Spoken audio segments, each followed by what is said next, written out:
हम लोग भक्ति रसामृत सिंधु ग्रंथ से पढ़ रहे हैं। दक्षिण विभाग प्रथम लहरी विभाव नामक और श्लोक क्रमांक 107 से। स्थिर श्लोक, ये भगवान का 23वां गुण है। आ फलोदय कृत स्थिर। आ मतलब जब तक, आ ब्रह्म भुवनालोक, इधर पढ़ सकते हैं, वो नहीं आ रहे कोई। आ ब्रह्मा भुवनालोका सुना ना, ब्रह्मलोक पर्यंत। उसी तरह आ फलादय, जब तक फल का उदय नहीं हो जाता है तब तक व्यक्ति कार्य करता रहे तो उसको स्थिर कहते हैं। फल प्राप्ति पर्यंत जो काम करता है उसे स्थिर कहते हैं। तो भगवान का गुण है, इसका एग्जाम्पल दिया जा रहा है। यथा निर्वेदमापनवन भ्रमणे मुरारी नाचिन्तयद् व्यसनं वृक्षविल प्रवेशे आहृत्य हन्तमणिमेव पुरं प्रपेदे स्याद् उद्यमः कृतधियां हि फलोदयान्तः। श्री कृष्ण की स्थिरता का उदाहरण देखिए। समंतक मणि को ढूंढते समय श्री कृष्ण ना तो वन में घूमने से घबराए और ना जाम्बवान रीछ की कंदरा में घुसने से डरे, किंतु उस मणि को प्राप्त करके ही द्वारका में प्रवेश किया। निश्चय ही स्थिर लोगों का परिश्रम फल प्राप्ति पर्यंत चलता ही रहता है। अनवा देखते हैं। मुरारी श्री कृष्ण वन भ्रमणे निर्वेदम, वन में घूमने से उदासीनता को ना आपा प्राप्त नहीं हुई। देखिए बात थोड़ी समझने वाली है कि जो शामंतक मणि की स्थिति थी, तो शामंतक मणि सत्राजित के पास थी। उससे उनका भाई, अपने भाई को दी थोड़ा देर के लिए, तो प्रसेन उसको पहन करके चला गया था जंगल में।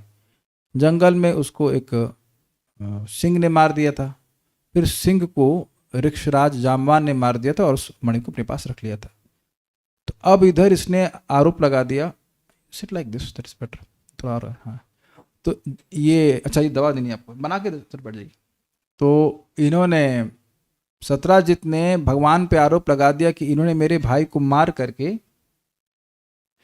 मणि ले ली है, और इस कारण से भगवान को उस आरोप से, और ऐसा क्यों वो सोचा इसलिए क्योंकि भगवान ने कहा था, भगवान ने ही कहा था सत्राजित को जब भगवान के वह महल में आया था कि आपको इस मणि को उग्रसेन जी को दे देना चाहिए। तो अब क्योंकि भगवान ने प्रस्ताव रखा था और ये मणि नहीं मिल रही थी, तो स्वाभाविक सी बात है कि भगवान ने इंटरेस्ट दिखाया था और इस कारण से अब आरोप लगे कि भगवान मार दिए होंगे। तो अब भगवान गए हैं जंगल में। कुछ देखिए, ऐसे तो भगवान परमात्मा है, ठीक है, लेकिन लीला में वो यही दिखा रहे हैं कि उनको नहीं पता कि शामंतक मणि कहाँ गई। अब शामंतक मणि प्रसेन के बाद नहीं मिल रही है तो जंगल में कहाँ खोजेंगे आप? एक मणि जंगल में, आप देखिए एक थोड़ा बहुत ढूंढेंगे भी आप लोग अपने घर में ही। हमारा ये किंडल, मेरे घर में ये किंडल है, सब पढ़ते हैं, तो वो घर की सफाई की कहीं रखती है। तो अब वो नहीं मिल रहा, तो एक पॉइंट पर, कल की बात है, अगर नहीं मिल रहा छोड़ो, उसे कहते हैं निर्वेद प्राप्त, उदासीन हो गए, नहीं प्राप्त, ढूंढ ढूंढ के परेशान हो गए, हार गए, छोड़ दिए। जबकि छोटा सा स्थान है। अब नया ऑर्डर कर दिए, फिर भगवान की कृपा की मिल गया, वो ऑर्डर कैंसिल हो गया। लेकिन आप अपने घर में देखिए कि थोड़ी सी कोई वस्तु है और वो थोड़े से स्थान में है, फिर भी ढूंढते ढूंढते व्यक्ति थक जाता है और अपने प्रयास को रोक देता है, ये कहा जा रहा है। समझ आ गया बात? इसलिए उदाहरण दे रहा हूं। लेकिन वन में भ्रमण करने में निर्वेद को प्राप्त नहीं हुए। और देखिए एक अमेजिंग बात यह भी है कि अगर भगवान को लांछन लगाता भी रहता तो कर ही क्या पाता? और दो चार लोगों को बोलता, फुसफुसाने लगता कि हाँ भगवान ने चुराया, लेकिन उससे क्या फर्क पड़ता भगवान को? तो भगवान को मणि चाहिए भी नहीं। मुझे तो किंडल चाहिए था, या आप लोग कोई वस्तु ढूंढते तो चाहिए होती है ना, चाहिए भी नहीं, और वन में ढूंढना मुश्किल भी है, तब भी उदासीन नहीं हो रहे। तो आप विचार कीजिएगा कि वन के भ्रमण में, वन में भ्रमण करके, अच्छा भ्रमण मतलब पैर से इधर तो देख रहे हैं कहाँ मणि है, कहाँ मणि है। वैसे तो ये बात थोड़ी इतनी संगत नहीं बनती, क्योंकि भगवान तो परमात्मा, उनको पता है कि जाम्बवान के पास है, but he is not giving up. तो वन के भ्रमण में निर्वेदम न आपा, यानी कि आप मतलब प्राप्त करना। तो कहते हैं कि वन में घूमने से उदासीनता को प्राप्त नहीं हुआ, एक पॉइंट। फिर कह रहे हैं अब मान भी लिया जाए, समझ भी गए कि जाम्बान ने या किसी ऋक्षराज ने सिंह को मारा है अपने हाथों से, तो अब दूसरा कारण होगा ना कि इसको छोड़ देना चाहिए, इस सर्च ऑपरेशन को रोक देना चाहिए। Search operation, that's good. क्योंकि अब भाई क्या कहते हैं उसको, शेर का बिल होता है गुफा में, नहीं कुछ बिल के लिए कुछ बोलते हैं कि सांप के बिल में हाथ कौन डाले तो जल जाएगा। लेकिन अब सांप तो चलिए कोई बात नहीं, लेकिन ऋक्षराज जामवान जो अपने हाथों से शेर को मार दिया, उसके बिल में कौन जाएगा। तो अगर आप होते तो क्या कहते, भैया सर्च ऑपरेशन जहां समाप्त, इसके बाद जिसको जाना हो, ज्यादा इंटरेस्टेड हो सामने तक मणि चला जाए, जान पे कौन खेलेगा। लेकिन भगवान वहां पर भी प्रवेश करने में भयभीत नहीं, अपने प्रयास को, मणि को वापस लाने के प्रयास को वो नहीं रोके। ऋक्ष विल प्रवेशे व्यसनम न आपा, जाम्बवान रीछ की जो ऋक्ष थे उनकी कंदरा में प्रवेश करने से भय को प्राप्त नहीं हुए, व्यसन मतलब भय को नहीं प्राप्त हुए। हंत आश्चर्य है कि मणिम एव आहृत्य, समंतक मणि को ही प्राप्त करके पुरम द्वारका नगरी में प्रपेदा ने प्रवेश किया। ही निश्चय ही कृतधियाम, स्थिर बुद्धि वाले पुरुषों का उद्यम फलोदयांतः स्यात्, परिश्रम फल प्राप्ति पर्यंत होता ही रहता है। हमको बहुत अच्छा लगा था, होता ही रहता है, जस लगे रहते हैं लगे रहते हैं लगे रहते हैं। देखिए भगवान हमको ये गुण दें, हम सभी लोगों को गुण दें, बड़ी अच्छी बात है। देखिए प्रारंभ में भगवान के भक्ति का प्रभाव वैसा दिखता नहीं है, शुरुआत में लोगों को एकदम से नहीं दिखता। हाँ अच्छा लगता है, सब लगता है, लेकिन जो बोलते हैं अनर्थ सब नष्ट हो जाते हैं, ये हो जाता है, हृदय का अंधकार नष्ट हो जाता है, वो तुरंत एकदम से नहीं समझ में आता है व्यक्ति। और इस कारण से बहुत से लोग ड्रॉप करेंगे ही। आप नहीं किए तो आप बच गए। डोंट बी सरप्राइज, तो जो ड्रॉप करने वाले हैं उनके संग जंप मत लगाइएगा। They will drop, more people will drop then those who will stay. और बहाना कुछ भी हो सकता है। अभी बताइए ये दो बड़े बहाने थे कि नहीं। मैं कहूँ वरुण प्रभु जाकर मणि ढूंढ के लाई सब्जी मार्केट से मणि छोड़ दीजिए, लोग फूल नहीं लेके पाते हैं। कभी कभी उसको बोलते हैं, और एक बार हम नहीं जा पाए तो व्यक्ति को बोला आप ये फूल ले, वो भूल गए या क्या, वो मिला नहीं, ऐसे करके कुछ बहाना करके छोड़ देते हैं प्रयास। मणि को जंगल में ढूंढना कितना मुश्किल बात है। मणि का साइज इतना बड़ा थोड़ा होता है, थोड़ा सा साइज की मणि थी, उसको जंगल में ढूंढना, पहले ही व्यक्ति छोड़ेगा, ठीक है गाली खा लेंगे, सुन लेंगे, कौन जाएगा। It is practically impossible task. बहुत बार देखा जाता है कि जैसे कोई एवरेस्ट पे कोई चढ़ा, वो मर गया जाकर वहां पे उसको थोड़ा ढूंढने का प्रयास किया गया, फिर लाश नहीं मिली, छोड़ देते। कोई ये शिप है वो डूब गया इसमें ओशन में, थोड़ा थोड़ा प्रयास किया तो छोड़ दिया, क्या आएगा। तो उसी तरह से कोई वो छोड़ सकते थे, लेकिन नहीं। This is very nice. Voice quality is different rather than as usual, is it possible to back it.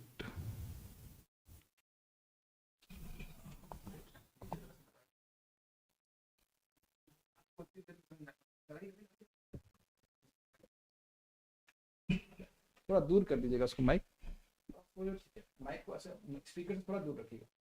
हाँ बस, हाँ और पास कीजिए, सामने स्पीकर के सामने। अभी ठीक है आवाज? Is all okay for everyone? अरे ठीक से ओके। ये भी देख लीजिएगा कि आपका भी माइक खराब ना हो, मतलब ऐसा ना हमें पे दोष दे रहे हैं आप। इसके लिए श्रीमद् भागवतम बहुत जरूरी है। जो सीधे 10th कैंटो में जम करना चाहते हैं, पहले अपने हृदय में देख लीजिए कि स्थिरता कितनी आई है। इस पुरुषोत्तम माह से शुरू कीजिए, आज के दिन से शुरू कीजिए, and then you make a wow कि आप पूरा महीना हर दिन सुबह उठकर जप कर रहे हैं, no matter what damn happens in the night. चाहे पूरी रात जग रहे हैं, चाहे कुछ, ऐसा स्थिरता आए कि भैया जीवन में सबसे इंपॉर्टेंट है हमें भगवत प्राप्ति करनी, भक्ति प्राप्ति करनी, चाहे कुछ भी हो। जब तक हृदय में सीधे सीधे एकदम भगवान नहीं दिखने लगते, तब तक भक्ति में परफेक्ट आप और मैं नहीं हूं। मेरे को तो नहीं दिख रहे हैं, आप लोग को दिख रहे हैं तो बताना, देख के बताना। नहीं दिख रहे ना, you are not perfect, absolutely. अभी भी भोगों में मन जा रहा है, हाँ अभी परफेक्ट नहीं हुए। भोगों में ही नहीं जा रहा है, लेकिन ठीक है भोगों में भी जा रहा है, अभी परफेक्ट नहीं हुए। चुप रहो, चुपचाप भजन करो, चुपचाप मतलब बोलते रहो हरे कृष्णा कृष्ण कृष्ण हरे हरे, हरे राम राम राम हरे। अभी भी भय है और बहुत सारी चीजें अनर्थ होकर परेशान कर रहे हैं, लगे रहो।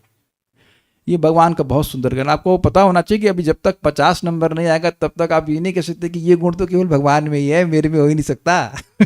यू नो दैट 50 गुण तक था ना, तो ये सारे गुण हम आने चाहिए, ये वहाँ से मांगना चाहिए, स्थिरता, स्थैर्य चाहिए। और एक और इंटरेस्टिंग बात है, स्थिरता में एक और गुण है कि स्थिरता न होने के कारण उपस्थित होने पर भी स्थिर होना। माम च यो व्यभिचारेण भक्ति योगे न सेवते स गुणान समति त्यतान ब्रह्म भूयाय कल्पते। तो जो मेरी अनडिवाइडेड भक्ति करता है तो वह गुणों से पार हो जाता है।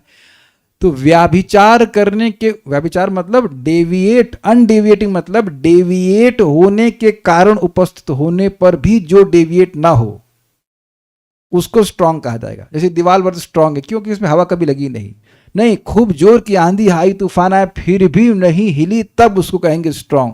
और टीने की तरह उड़ गई तो फिर ये देखिए, एक बात विचार कर लीजिए, हम लोग इसको कंस्ट्रक्शन समझाते हैं। गौशाला में हम लोग उसे पहले, हम नाम नहीं रख सकते हैं, लेकिन एक व्यक्ति ने कंस्ट्रक्शन करवाया शेड का, वो बुल्स का। अब तो वहाँ पे सब फैक्ट्री वैक्ट्री बना दी है वो लोग, तो वो ठीक से नहीं किया गया था। तो जब हवा आई तो उड़ गया था, सारी टीनें, काफ़ी सारी टीनें उड़ गई, तो बच गया कि कोई बुल्स पे कहीं लगा नहीं। तो आप ये बताइए कि अगर मैं अब दोबारा कंस्ट्रक्शन करा रहा हूँ तो मेरा कंट्रोल है हवा के ऊपर कि हवा नहीं चलेगी? हवा के नहीं साहब, शुक्र दास जी करवा रहे हैं तो अब इसलिए दास जी भी बोलना जरूरी है और ये नहीं, हम अब तेज नहीं आएंगे ना। You have to keep yourself grounded very strongly. और वहां हम लोगों ने देखा था कि जो पिलर्स थे उससे, पिलर तो स्ट्रांग बनाए गए थे लेकिन जो टीन थी उससे प्रॉपर होल्ड नहीं किया गया था। तो we have to be grounded.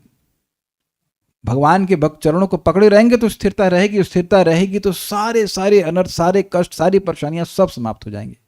बात थोड़ा समझने वाली है। तो जब तक फल का उदय नहीं होता है व्यक्ति को स्थिर रहना चाहिए।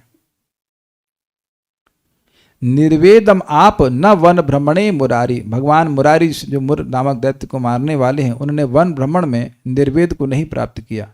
ना अचिंतयद व्यसनम ऋक्ष विले प्रवेशे। ऋक्षराज जामवान के बिल में प्रवेश करने में भय का चिंतन भी नहीं किया। आहृत्य हंत मणिम एव पुरम प्रपद्ये। वह मणि को, सामंतंग मणि को लाकर ही द्वारका में प्रवेश किए। हंत, हंत कितना आश्चर्य है कि कृत धियाम उद्यम फलोदय ही स्यात्। जब जो जिनकी बुद्धि एकदम फिक्स्ड है, स्थिर है, वो जब तक फल का उदय नहीं होता है तब तक वह उसको उसमें उद्यम करते ही रहते हैं, उनका उद्यम होता ही रहता है। इस संबंध में भगवान ने भी भगवद गीता में बताया है। छोटे अध्याय में एक श्लोक है बहुत सुंदर, आप बोलते हैं निर्विन्न, निर्विन्न शब्द आता है, मतलब जब तक योग की सिद्धि ना मिल जाए व्यक्ति को प्रयास करते रहना चाहिए। और वहां पर उदाहरण दिया गया था चिड़िया का। एक चिड़िया थी, उसके अंडों को समुद्र खा गया था, याद है ना उदाहरण। तो अब उसने निर्णय लिया कि मैं पूरे समुद्र को ही सुखा दूंगा, जो कि एक्चुअली इम्पॉसिबल है, संभव ही नहीं है। लेकिन अपनी चोंच से वो प्रयास कर रही थी पानी को थोड़ा थोड़ा लाने के लिए। वैसे ही सारा समुद्र इधर आ जाता तो इधर समुद्र बन जाता, बट एनीवेज। तो इसको देख करके गरुड़ जी को बड़ी दया आई अपनी छोटी बहन पर, प्रभात कहते हैं सिंह यंग सिस्टर। तो उन्होंने कहा समुद्र को कि इसके अंडे वापस दे दो, नहीं तो हम इस प्रयास में लग जाएंगे। तो फिर सागर घबरा करके, गरुड़ जी तो कुछ भी सभी पी जाएंगे तो पृथ्वी को भी खा सकते हैं, कोई दिक्कत नहीं। तो फिर उन्होंने उसके अंडे वापस कर दिए। तो वहाँ पे बात क्या आ रही है, यद्यपि लगे कि हमारी जो वासनाएं हैं वो तो पता नहीं कितने जन्मों में समाप्त होगी, लेकिन फिर भी व्यक्ति को निर्वेद नहीं होना चाहिए, व्यक्ति को उत्साह नहीं छोड़ना चाहिए, भक्ति करते रहना चाहिए। आप अपने जीवन में देख रहे होंगे कि कुछ चीज़ें जो भक्ति की शुरुआत में परेशान कर रही थीं वो ऐसे गायब हो गई हैं जैसे गधे से सिर से सींग। गधा था ना, हाँ गधा, गधे के सिर से सींग, और या फिर खरगोश के सिर से सींग, दोनों ही बातें उसमें नहीं होते। कुछ भक्त लोग अनुभव करेंगे कि भाई जब में बहुत नींद आ रही है, एक दिन आप भूल ही जाएंगे कि जब में नींद भी आती है। कुछ भक्त सुनेंगे हमको काम बहुत सताता है, अब देखेंगे कि उस आपको काम सता रहा है, सामने वाले को नहीं सता रहा है, सामने वाला दूसरे भक्त को नहीं सता रहा है। आप किसी को क्रोध सताएगा, किसी को द्वेष सताएगा, सबके अलग अलग हैं मतलब पैकेज, लेकिन अब भक्ति करते रहेंगे तो सब साफ हो जाएगा। और इस बात पे किस बात से चलना चाहिए, भगवान चैतन्य महाप्रभु की बात से, नाम संकीर्तन होइते सर्वानर्थ नाश। नाम संकीर्तन से सभी अनर्थों का नाश हो जाएगा, बस धीरे धीरे होता है। क्रमे क्रमे से ही भक्त होइबे उत्तम। तो जब तक उत्तम भक्त नहीं हो जाते हैं फर्स्ट क्लास के, तब तक व्यक्ति को प्रयास करते रहना चाहिए। बहुत अच्छी बात हमको ये लगी थी। दांत सदांतो दुसम अपि योग्यम क्लेशम सहित। यह जो व्यक्ति उचित होने पर दुसह क्लेश को भी सहन करता है वह दांत कहलाता है। This is very interesting. उचित का मतलब क्या है? देखिए, जो व्यर्थ के क्लेश सहन करे उसको दांत नहीं कहते। अपना गाल फड़वा ले, यहां से सरिया इधर से पार करवा दे, करे बड़े दांत हैं, बड़े इंद्रिय संयमी है, ये नहीं। अपना, हाँ तभी बैठ गया वो पराठा बन रहा है इसका कोई मतलब नहीं है। पॉइंट इज कि वह क्लेश है अपना स्वधर्म आचरण करने में, जो क्लेश हो जिससे हृदय का शुद्धिकरण हो उसको सहन करना चाहिए। Does that make sense? इसलिए कोई जरूरत नहीं कि आप धूप बाहर आ गए, बाद खड़े हो जाइए, आप तापिए अपने आप को, उससे क्या होना है? कुछ नहीं।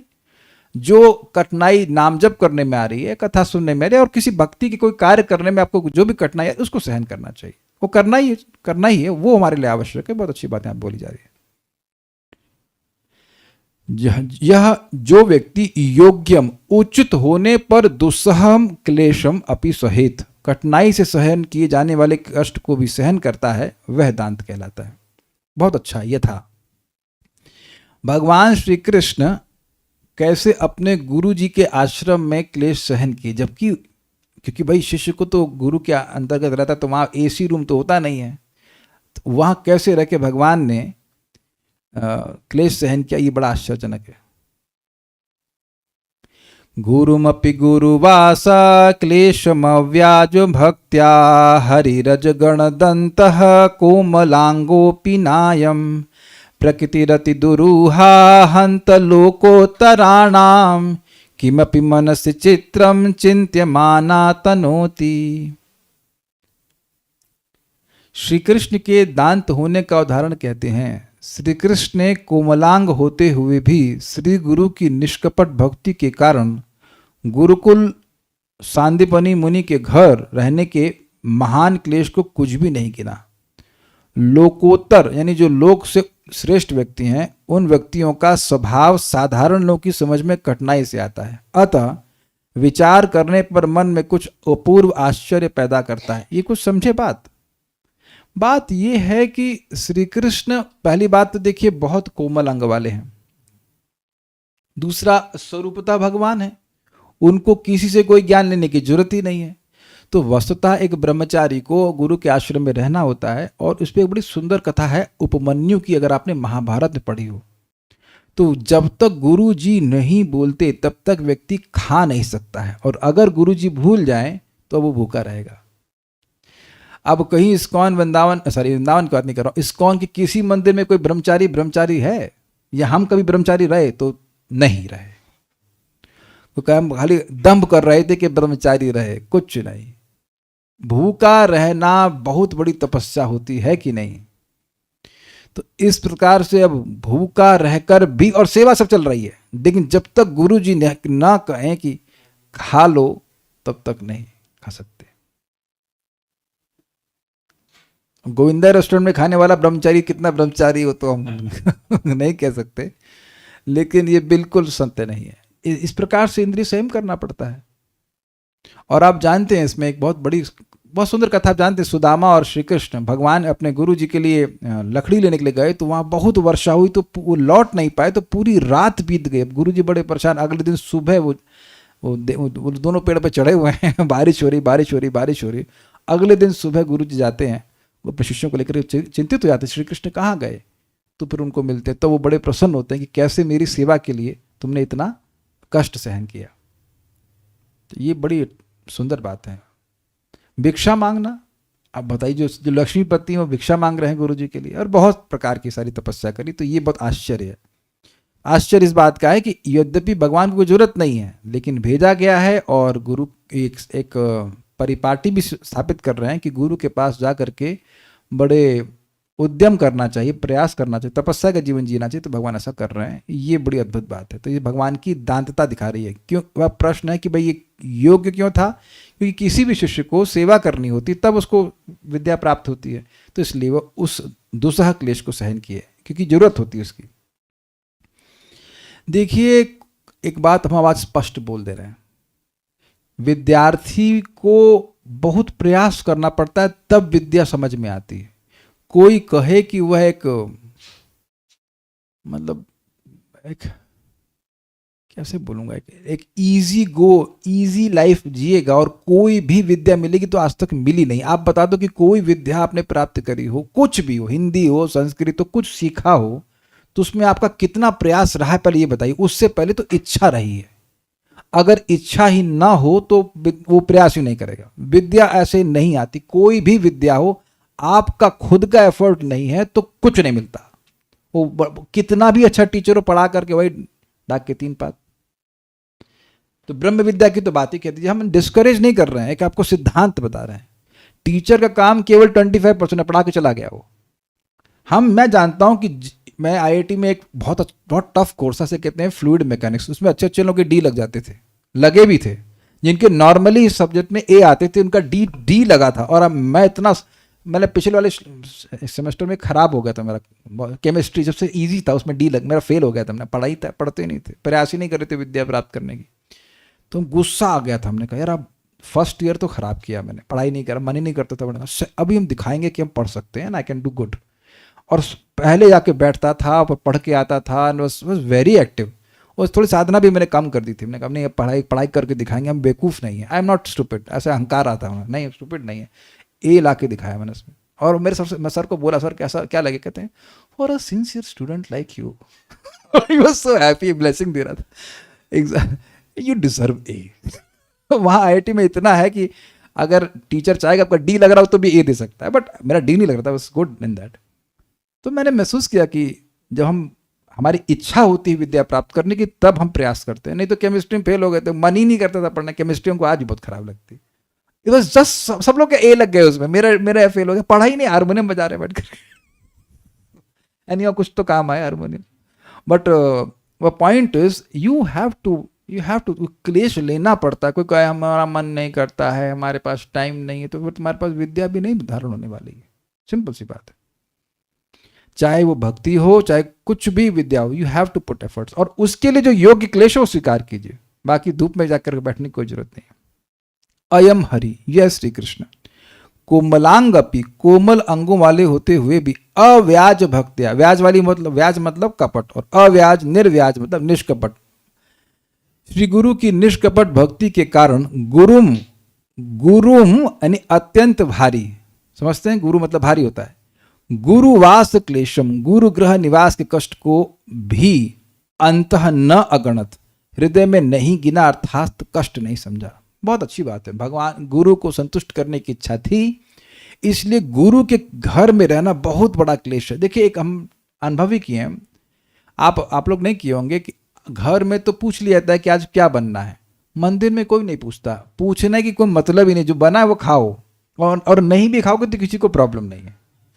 अब वो फेंक जाएगा तो भी चलेगा, कोई पूछेगा नहीं। आप बुखार में पड़े हैं तब भी कोई नहीं पूछेगा। अब पता नहीं अभी का क्या स्टैंडर्ड है, इस्कॉन वृंदावन तो कोई नहीं पूछता। मतलब नॉट क्रिटिसाइजिंग, दैट्स हाउ साधु लाइफ इज। एक ब्रह्मचारी ज्वाइन करना चाहते थे, वो बता रहे थे परम पूज्य गौर गोविंद महाराज के आश्रम में। तो महाराज उनको पहले सतर्क कर दिए, देखो 102 बुखार भी होगा तो भी कोई पूछेगा नहीं दवा। तभी वो ज्वाइन किए, he still a Brahmachari. That's how साधु life is. You nobody cares for you, you care for yourself, and that's what is expected also. तो बहुत क्लेश होता है। अब आप खा रहे हैं, वो इडली है, सेमी इडली है या पकी है नहीं है, तो करना में थ्रू आए थे, थोड़ा बना पका देते थे। We have had suffer, it is a very great suffering. भाई प्रसाद अच्छा नहीं होता, बहुत रेयर कहीं किसी मंदिर में प्रसाद में अच्छा होता है। हम पब्लिक में बोल रहे हैं कि पब्लिक को खिला रहे हैं वैसे, और ना विश्वास हो तो एक महीना आके खा के देख लो, हम झूठ बोल रहे हैं। तो मैं जब था तो मैं थोड़ा सा इम्प्रूव करने का प्रयास किया था कि रोटी पक्की मिल जाए ऐसे करके, क्योंकि हमको भी तो खानी थी। लोग सोचते दूसरों के लिए कर रहे, नहीं हमको भी तो खानी, वही हमको भी खानी थी। It is despicable, most of the cases it is not up to the mark. तो कितना कठिन होता है। देखिए, एक दिन आप खराब भोजन सहन कर सकते हैं, 2 दिन। और केवल यहीं की बात नहीं है, साउथ इंडिया में हम कॉलेज में थे, वहाँ तो बाप रे बाप बहुत ही गंदा खाना होता था, बहुत खराब खाना। और खाना ही पड़ेगा वहाँ, बाहर भी नहीं खा सकते, अब यहीं खाएंगे हॉस्टल में। और रोटी भी, ए स्वामी दो रोटी। स्वामी स्वामी बोल। I still remember so very miserable experience. Same IIT में भी कहीं ये तो मतलब फिर भी मैं बोल रहा हूँ कि खराब है उसको आप, लेकिन अब गुरु के आश्रम में तो इतनी तपस्या करनी पड़ती है, कल्पना नहीं कर सकते। जमीन पे सोइए, ये करिए वो करिए, कौन कुछ सहन कर पाएगा। लेकिन आप देखिए, मेरे हृदय में क्लेश है कि यार खाना अच्छा नहीं मिला, स्वास्थ्य खराब हो गया इत्यादि इत्यादि है। मैं स्पष्ट, देखिए हम तो जिंदगी में स्पष्ट ही बोलेंगे, चाहे कुछ भी सोचे, है क्लेश तो है क्लेश कि अच्छा खाना नहीं दिया। और हम ही नहीं बोल रहे, जो जो ब्रह्मचारी मंदिर में रह रहा, जरा एक को पूछ लो कि कह दे कि अच्छा खाना बन रहा है, यानी कि मन में क्लेश है कि काहे ब्रह्मचारी आश्रम में है, खाना भी ठीक से नहीं मिलता। किसी को अगर लग रहा है कि मैं निंदा कर रहा हूं तो निंदा नहीं कर रहे, स्पष्ट बोलना है, कह दीजिए, आप किसी को पूछ लीजिए। एक सन्यासी बोले, अरे हम तो सन 74 से देख रहे हैं, ठीक हुआ ही नहीं, ठीक हुआ नहीं, 74 से देख रहे हैं। So you see that it is not pleasing. लेकिन अब यहाँ गुरु के प्रति महान भक्ति है तो जो शरीर में कोमल अंग अपी, थोड़ा कठोर बॉडी बिल्डर हो तो थोड़ा सहन कर लेगा, लेकिन कोमल अंग वाले को तो और घाम लगेगा, बारिश लगेगी, है कि नहीं? ऐसा होते हुए भी भगवान अपने गुरु के प्रति भक्ति होने के कारण अंत में कोई क्लेश नहीं देखा। अंतर मतलब हृदय में कोई क्लेश नहीं माना। हंत आश्चर्य, लोकोत्तराणाम, लोकोत्तर महापुरुषों की, जो लोक से उत्तर है, मतलब उत्तर मीन्स नॉर्थवर्ड, यानी श्रेष्ठ है, उनकी प्रकृति अति दुरूहा, स्वभाव साधारण लोग की समझ में कठिनाई से आता है। और मन सी चिंत्यमान, मन में विचार करने पर किमपि चित्रम तनोति, कुछ अनिर्वचनीय आश्चर्य को उत्पन्न करता है। तो आप समझ रहे हैं ये बात कि भगवान के लिए ये सब सहन करने की कोई जरूरत नहीं थी, लेकिन फिर भी सहन किए। या एक एग्जाम्पल आपको भगवान श्री राम का भी तो आ रहा है। भगवान राम को बोला कि आप जंगल में चले जाए, वहां हट बड़ा, अगर सभी लोग विरोध में करते तो भी भगवान मार देते सबको, और तो सब प्रेम करने वाले भाई थे। ये कौन है, क्या नाम है इसका, मंथरा, भाग ऐसे, बढ़िया। आजकल के लड़का ही बोलता, भाग ऐसे, तेरे तो इंस्टिगेट करते उसका, क्या कही, इनको भेज दो वहां पे अंडमान निकोबार भेज दो, हमें निकालेंगे। तो आप देखो मुसलमानों शासक में ऐसा करते हैं कि नहीं, वो अच्छा खासा होता है वो उसको मार डालते हैं बेचारे को, अच्छे खासे भाई को मार देते हैं। तो भगवान कह सकते थे कि ठीक है, लेकिन ना, अब पिताजी ने आज्ञा दे दी है, और एक्चुअली आज्ञा नहीं दी पिताजी ने शपथ ली थी और भगवान को नहीं बोले थे। पिताजी की शपथ को सत्य करने के लिए भगवान कभी किसी गांव में प्रवेश नहीं की, कभी अच्छा कपड़ा नहीं पहने और बाल तक बांधे नहीं, जटाजूट हो गया, और भोजन में केवल कंद मूल खाए। पुरुषोत्तम महाशय कोई संकल्प लिया है केवल कंद मूल खाने का? ना, मिल जाए मान लो, अच्छा वरुण प्रभु को दिक्कत है कि नहीं मिलेगा, है ना, और अगर मिल जाए तो आप कर लेते, है ना, आप तो तपस्या कर लेते। राजेश प्रभु कर सकते हैं ना, फल खाने की तपस्या ले, तो ऐसे ही करते पूरे साल, कोई दिक्कत नहीं। अब कहे कि पूरा इस महीने में फल खाइए, जो फल चाहो वो खा लो, आप देखना एक दिन कर लेंगे, भूखे नहीं है आप, पेट भर के खाने को मिलेगा, अगले दिन माइंड एकदम रिवोल्ट करता है। हम अपनी बात तो ऐसा कर सकते हैं, रोटी चाहिए, गेहूं चाहिए। ऐसे ही पोरू महाराज थे, पोरू कौन है, पोरू नो आइडिया। लेकिन ये बहुत अद्भुत बात है कि मैं वहां सब बात कहां से आ गई थी, हाँ भगवान राम की बात कर रहे थे, तो वह भी उस क्लेश को सहन कर रहे थे कि पिताजी की शपथ थी, ये बात है। ये भी तो इंटरेस्टिंग बात है कि जंगल में अब वो क्या खा रहे हैं क्या पता किसी को, लेकिन फिर भी भगवान उसको सहन कर रहे हैं। क्षमाशीला, क्षमाशीलोपराधानाम सहना परिकीर्तयते, बहुत सुंदर है, ये बहुत अच्छा टॉपिक है। अपराधों को सहन कर लेने वाला व्यक्ति क्षमाशील कहलाता है। क्षमाशील, अपराधान सहना, अपराधों को सहन करने वाला क्षमाशीला परिकीर्तयते, क्षमाशील कहलाता है। यथा माघ काव्ये शिशुपाल वधे 16.21, कोई माघ काव्य होगा, कोई ग्रंथ होगा, उसमें शिशुपाल के वध के संबंध में है। प्रतिवाचम दत्त केशवः शपमानाय न चेदि,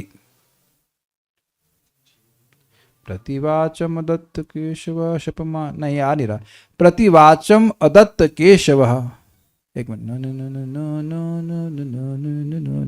प्रतिवाचम दत्त केशवः, कैसे गाया था हमने, गुरु गोष्ठे गोष्ठालयिष सुजने भूसुरगणे, प्रतिवाचम दत्त के, नहीं आ रहा, प्रतिवाचम अदत्त केशवः शपमानाय न चेदी भूभृते, अनहुंकुरुते घन ध्वनि नहि, ध्वनिम नहि गो मायुरुतानि केशरी। माघ काव्य में श्री कृष्ण की क्षमाशीलता का इस प्रकार उदाहरण है। गाली देने वाले शिशुपाल को भी श्री कृष्ण ने कोई प्रत्युत्तर नहीं दिया। क्यों नहीं दिया? तो कह रहे सिंह मेघ की गर्जना को सुनकर हुंकार करता है, गीदड़ों के शब्द को सुनकर नहीं। समझे कि मेघ जब गर्जना करता है तो उसको देखकर सिंह गर्जना करता है, गीदड़ ऊ कर रहा है तो उसको देख करके उसके अनुकरण करेगा। अब एक सुंदर बात है कि श्री कृष्ण ने शिशुपाल का क्या अपराध किया? आप कहेंगे शिशुपाल की वाइफ को लेके भाग गया, लेकिन वाइफ को लेके नहीं भागे, वो उससे शादी ही नहीं करना चाहती थी भाई, वो जबरदस्ती कर लगा पड़ा था कि शादी करना शादी करना। जब रुक्मणी तुमसे शादी करना ही नहीं चाहती तो गलत आदमी तो तुम हो, जबरदस्ती तो तुम कर रहे हो। बल्कि भगवान की फियांसे को तुम शादी करना चाहते हो, अपराध है कि नहीं? फियांसे बोलेंगे ना, फियांसे। अब पूरा जिंदगी ही मानता रहा, और क्या अपराध किया भगवान ने? कुछ नहीं। और आप जानते हैं कि उसको अपराध, उसको लाइसेंस मिला था कि 100 गाली देगा तो भगवान मारेंगे, नहीं तो नहीं मारेंगे। तो जहां भगवान दिख गए तो 99 गाली देगा। आप बताइए कि आप लोग कितनी गाली सहन कर सकते हैं? What is your tolerance level? हमारा तो बहुत कम है। और देखिए जो आपसे छोटा हो वो गाली दे तो वो कितने लोग सहन कर लेंगे? हाँ जी, अरे कोई तो हाथ खड़ा कर लो। देखो कोई, अच्छा चलिए इसमें और फ्रेज जोड़ी, जो आपका संबंधी ना हो उसे सहन भी कर लेंगे, जो मतलब आपके जानने वाला नहीं है, वो बोल दिया हम छोड़ के चले गए। लेकिन जो आपका संबंधी, मान लीजिए आपके बुआ का लड़का है, बुआ क्या था, लड़का था ना, बुआ का लड़का है, इज इट नॉट? बुआ का लड़का था, क्या था, मौसी का, चलिए मौसी का लड़का था, तो मौसी का लड़का आपका भाई जैसा हुआ ना। तो अब उससे क्लोज संबंध है, और जितनी बार वो आपसे मिले 99 गाली दे आपको। तो अब ये थोड़ा समझिए कि आप कभी ऐसा महसूस करते हैं, बुआ का लड़का था शिशुपाल, ठीक है बुआ का हो, मुझे बुआ याद है, मौसी भी हो सकती है, मौसी हो बुआ हो, ठीक है, सिमिलर ही होता है, वो दोनों तरफ से भाई भाई भाई वाला हिसाब किताब होता है। अब कोई ऐसा भाई हो जो हर बार आए केवल गाली दे, मन में तो आएगा ना कि जान से मर ही जाता है, लेकिन भगवान के जैसे मन में आता तो मर ही जाता हो, लेकिन भगवान कुछ नहीं बोलते थे।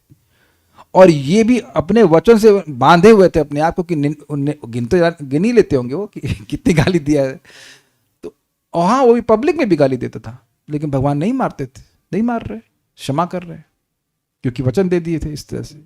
तो ये भगवान की क्षमाशीलता है। शपमानाय, गाली देने वाले, जो शाप दे रहा हो मतलब गाली दे रहा हो, चेदी भूभृते, भूभृत मतलब राजा, तो चेदीराज शिशुपाल को केशवा प्रतिवाचम न अदत्त, श्री कृष्ण ने कोई प्रत्युत्तर नहीं दिया। देखिए शब्द बड़ा सुंदर है, क्या शब्द है? केशव।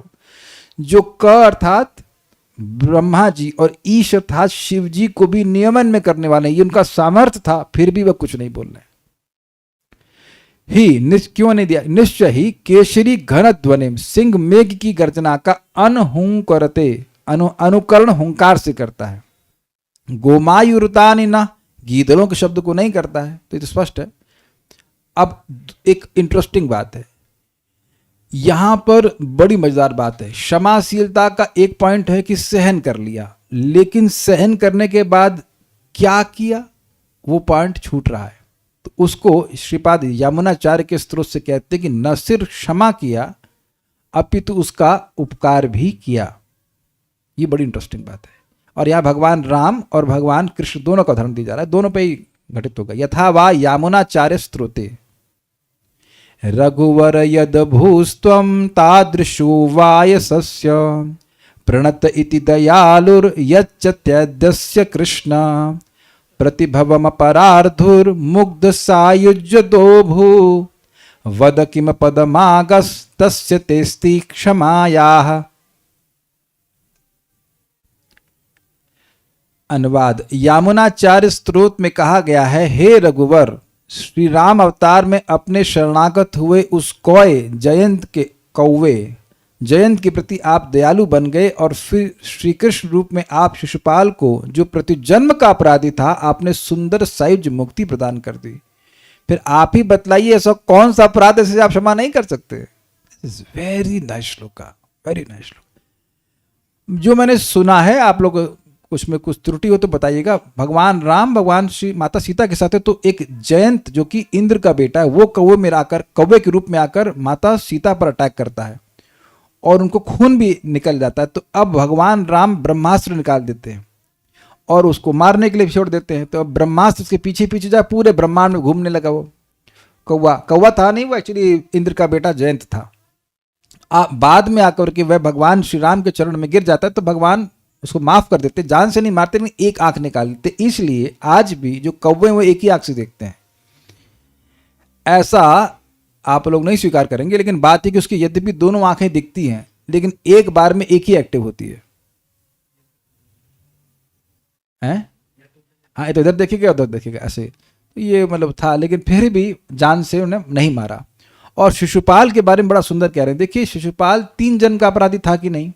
पहले हिरणाक्ष हिरण्यकश्यप में जो भी बना हो, which ever body he got, फिर रावण और कुंभकर्ण, और फिर शिशुपाल और दंतवक्र। तो 1 जन्म नहीं, 2 जन्म नहीं, 3 जन्म निरंतर उसने वैर बना के चला। तो जब ऐसा निरंतर वैर बनाने वाला व्यक्ति है, उसको भी भगवान श्री कृष्ण ने सायुज्य मुक्ति प्रदान कर दी, केवल जान से मारकर, ऑपरेशन करके। मारा नहीं था, वो ऑपरेशन किया था। अब देखिए, बात थोड़ा समझने वाली है। भगवान राम ने एक बार किसी ने अपराध किया, मतलब उस कौवे को माफ कर दिया, नहीं मारा।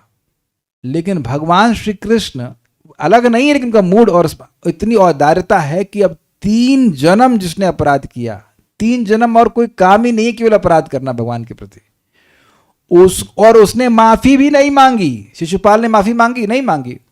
वो तो गाली दे जा रहा है, गाली दे, बस गलती से अब 99 पर रुकना भूल गया वो।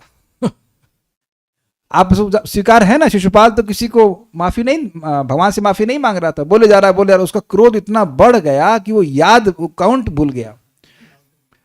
आप लोग कभी अनुलोम विलोम प्राणायाम करना काउंट के साथ, तो आप भूल जाएंगे, अरे कितना काउंट किया, 10 किए थे कि 11 किए थे। या कभी कभी हम लोग माला जब में भूल जाते हैं, 16 किए कि 15 किए। तो वो चलो, उसमें तो कोई नुकसान नहीं, लेकिन उसको भूल गया कि गाली कितनी थी। कितना अमेजिंग है। देखिए, शिशुपाल से शिक्षा लेनी चाहिए कि गाली भी वह गिन करके दे रहा था। यहाँ लोग कहते हैं कि हम गिनना बंद कर दिए माला ना। शिशुपाल शुड बी और शिक्षा गुरु ऑन दैट पॉइंट। गिन करके गाना, भगवान को गाली, भगवान को नाम लेना है तो गिन के लेना चाहिए। भाई हर बार कृष्ण कालिया है, कृष्ण ये है, कृष्ण ये है, ऐसे करके बोलेगा तो कृष्ण को नाम गिन के लेता था। 99 को उसका रुक जाना, 108 का चांस थे उसके पास। तो अब भगवान उसको मार दे तो माफी मांगा? माफी भी नहीं मांगा, लेकिन फिर भी भगवान उसको सायुज्य मोक्ष प्रदान कर दी। तो यहाँ पे जीव गोस्वामी कहते हैं कि कृपा के मामले में श्री कृष्ण भगवान का भगवान श्री राम से उत्कर्ष है। ये नहीं कि भगवान राम कृपा नहीं करते हैं, उत्कर्ष सूचित हो रहा है यहाँ पर। समझ में आ गया ना? प्रति जन्म 1 जन्म का अपराध था जयंत का, लेकिन इसका 3 जन्म का अपराध था, और ये माफी भी नहीं मांगा, फिर भी भगवान कृपा किए। तो अब जो भक्त हैं उनको तो आई विल नॉट से निश्चिंत हो जाना चाहिए, बट आश्वासित होना चाहिए, आश्वासन मिलना चाहिए कि हम, ऐसा नहीं कि हमसे कोई अपराध हो रहा है तो भगवान हमेशा हमेशा के लिए हमको रिजेक्ट कर देंगे। ऐसा नहीं होता है।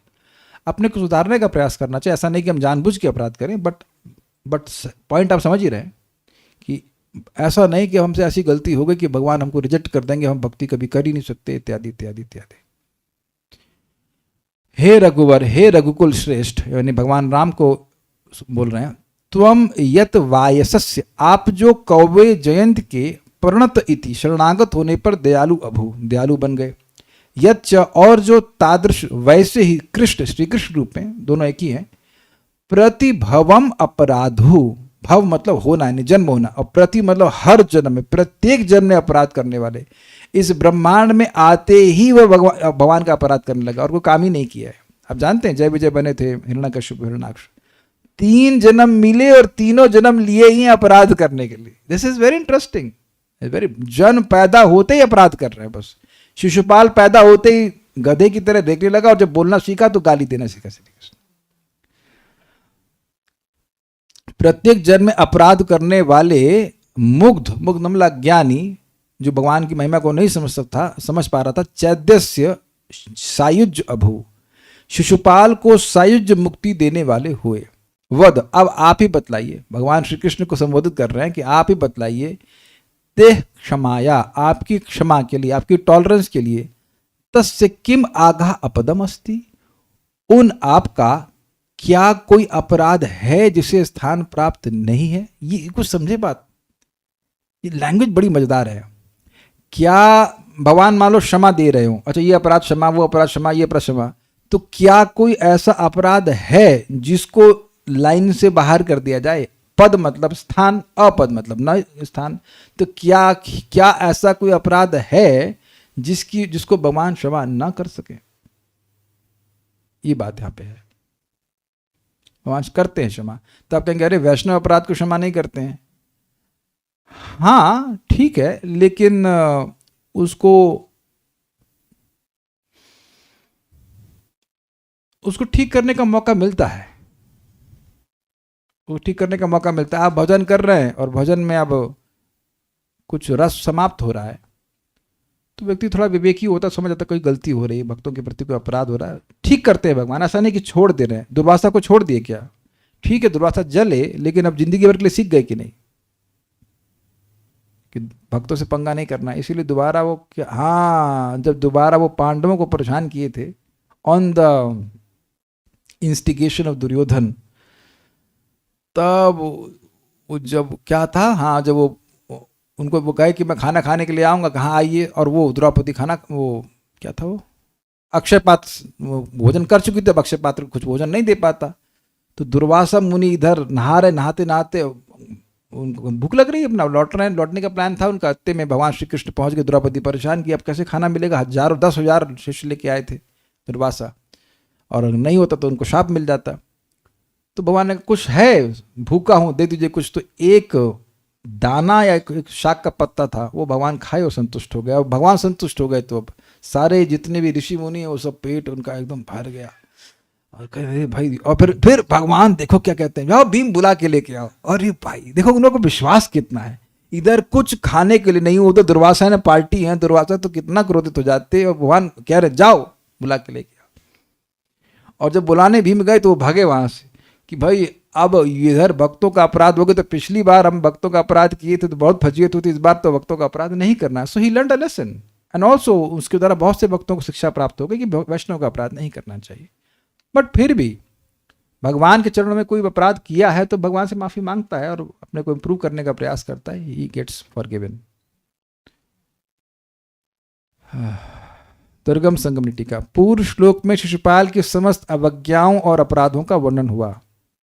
अब इस उदाहरण का निष्कर्ष केवल क्षमाशीलता नहीं है, बल्कि यह है कि उन समस्त अपराधों के बाद भी श्री कृष्ण ने शिशुपाल को सायुज्य मुक्ति प्रदान की। देखिए ये एग्जैक्ट टीका का अनुवाद नहीं है, ये एक्सप्लेनेटरी अनुवाद है, क्योंकि टीका तो बहुत शॉर्ट थी, समझ में भी नहीं आ रही थी। जिसको एक्सप्लेन किया गया है उसको समझने का प्रयास कीजिएगा। जैसे मेघ की तीव्र गर्जना को सहन करना कठिन होता है, उसी प्रकार शिशुपाल की इतनी अधिक अवज्ञाओं और अपराधों को सहन करना समान रूप से असंभव था। और पब्लिक में कोई गाली दे रहा है, देखिए एक बात आप देखिए, हमसे गलती हो जाए, कोई व्यक्ति डांट लगाए और भी बड़ा हो तो सहन शायद कर ले, आजकल वह भी कम है, लेकिन अब आप बड़े हैं और आपकी गलती नहीं है और कोई छोटा बोल रहा है तो आप सहन कर लेंगे? से बताओ, अगर मेरी आप बात करें तो हम तो एकदम संबंध तोड़ लेते हैं।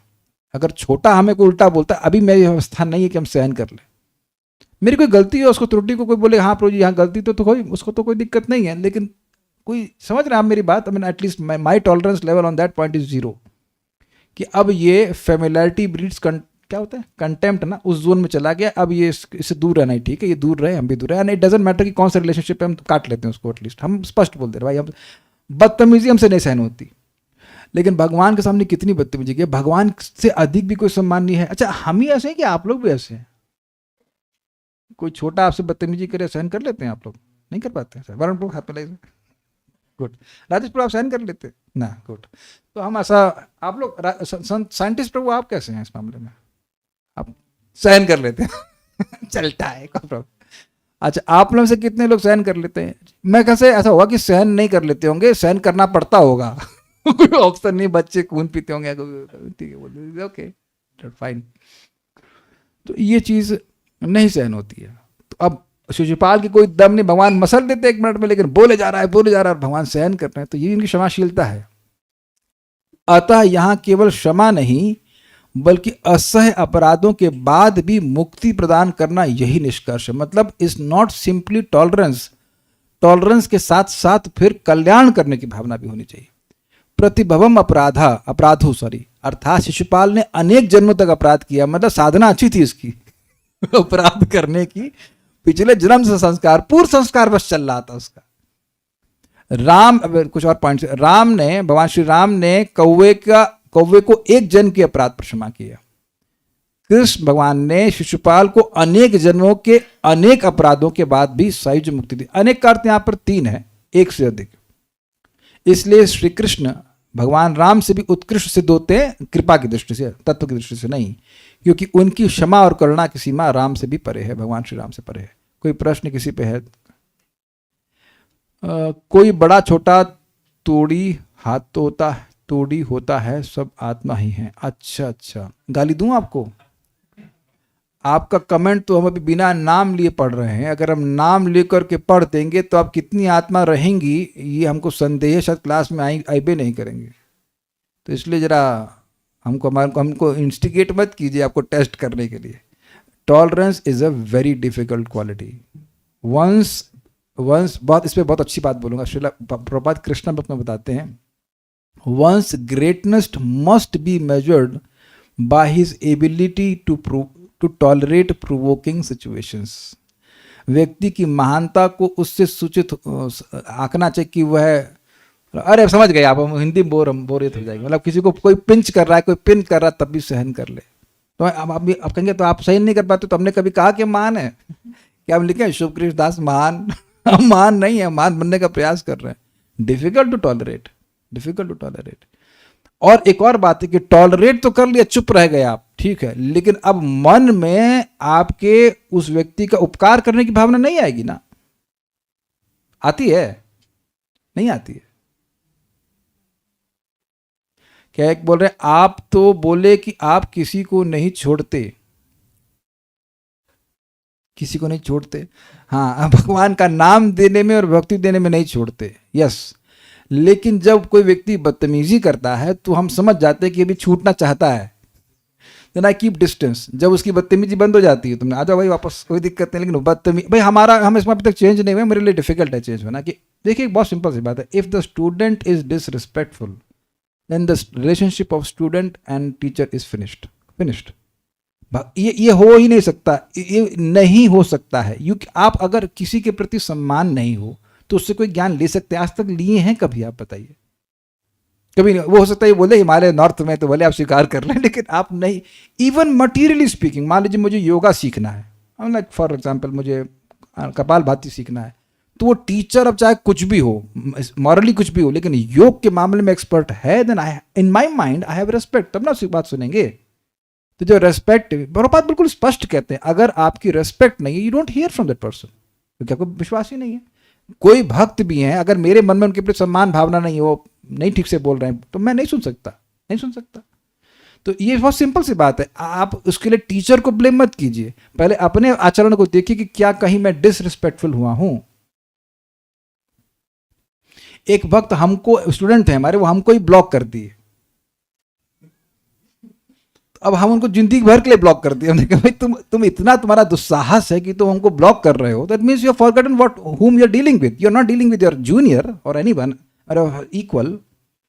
तो ऐसा कोई आचरण करेगा तो आप सोच लीजिए, भाई मैं उसको बोला 1 सेकंड में हम 2.5 लाख रुपए की नौकरी छोड़ के चल दिए, 1 सेकंड में हमने घर छोड़ दिया, 1 सेकंड में मंदिर भी छोड़ दिया। 1 सेकंड लगा, हमको छोड़ने में कोई दिक्कत नहीं। आपको टीचर को पकड़ना होता है, इसीलिए मैं महाराज से बहुत डिस्टेंस रखता हूं, मैं ओपन बोल रहा हूं।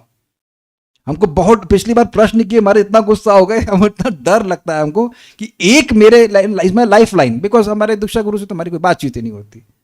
महाराज यहाँ पे हम लोग अंटसन प्रसाद बना दिए, अब हम डर गए, हमने कहा महाराज को पाल दे देंगे, हम नहीं जब कृपा जो मिलती है, बस भागवत की सेवा कर रहे हैं, महाराज इससे प्रसन्न है, बस ठीक है। महाराज से मेरा मतलब परम पूज्य Vrindavan Chandracharya, he is my शिक्षा गुरु, I learn so much from thing, I am frightened in that sense. मैं इस बार गया था और महाराज देख के क्लास के बाद हम प्रणाम के हंस रहे थे, बोले फिर महाराज वही बात बोले उसको कि नहीं पूछना चाहिए, was so although he was laughing। हम आगे जरूर बैठे, हमने कहा लेकिन ना कोई मन में प्रश्न ना, यहाँ नहीं, प्रश्न नहीं पूछे। So you don't make that mistake, we never. देखिए एक बात बहुत गंभीर है, इस बात को परम पूज्य राधा गोविंद महाराज समझाते हैं। जो आज 1-2 साल से माला पकड़ा है, वो सोचता है कि कोई 20 साल से जब कर रहा है तो कौन सी बड़ी बात है, कोई 50 साल से कर रहा है तो कौन सी बड़ी बात है। You can not get, you can not gauge, gauge समझते, you can measure his realisations. हम लोग ये समझते, हम लोग भले बात तो बहुत ग्रॉस रहते हैं, और ये चीज़, ये एंगल बहुत ज़बरदस्त है, क्योंकि भक्ति, आप ऐसा नहीं कि आज आप 64 राउंड्स कर लोगे तो सारे रिलेशन मिल जाएंगे, ऐसा नहीं होता। धीरे धीरे धीरे you are tested by Krishna all life, day after day. तो कोई अब 20 साल से, कोई 50 साल से भक्ति कर रहा है और ईमानदारी से भक्ति कर रहा है, तो अब उसको अपने स्तर पर ले आए हम, ये तो गलत है। तो ये चीज़ ठीक नहीं है। और दो हम क्षमाशीलता पे बोल रहे, तो ठीक है, बड़ों को सम्मान, बड़ों का क्षमाशील होना जरूरी है, तो हमें सुधरना जरूरी नहीं है कि हम सुधर जाए कभी। मैं कई बार बोलता हूँ, what is the point of saying sorry when you don't want to fix yourself. तो सब लोग को शिशुपाल ही बनना है जब तक गर्दन चक्र से ना काटी जाए ठीक नहीं। उससे कौन सा वैकुंठ मिलेगा, सायुज्य मिलेगा ना भाई।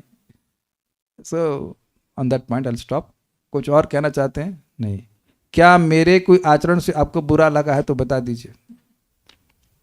ठीक है, हरे कृष्णा।